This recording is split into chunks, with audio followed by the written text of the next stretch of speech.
offre anglais qui s'invite décidément partout, y compris sur les sites de l'administration, par exemple le Pôle Emploi Store, voilà qui pourrait compliquer encore un peu plus vos démarches en ligne. Et pas seulement pour les plus âgés perdus en informatique, un quart des 18-24 ans reconnaît aussi une vie administrative compliquée, de la demande de bourse jusqu'à la feuille d'impôt, des procédures très complexes.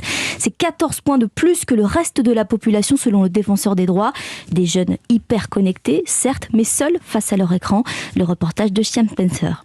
Assise devant une fac parisienne, Margot et ses amis ont les yeux rivés sur leur smartphone. Pourtant, quand elles évoquent la dématérialisation des démarches administratives, Julie a 19 ans et 4 mois après sa demande de bourse, c'est par mail qu'elle apprend qu'elle a chargé le mauvais avis d'imposition sur la plateforme. C'est toujours compliqué, même on essaye de les appeler, on les a pas forcément au téléphone. Il n'y a plus du tout ce côté rapport humain que nos parents ils avaient et je trouve c'est dommage. Lucie, elle, a mis 1 an avant d'obtenir ses aides au logement. J'aurais bien aimé avoir de l'aide et avoir plus de rapports humains finalement pour être au courant que j'avais droit à la CAF. Permis de conduire, carte d'identité, allocation, leurs parents sont eux entrés dans la vie d'adultes, accompagnés à l'époque par le personnel des services publics.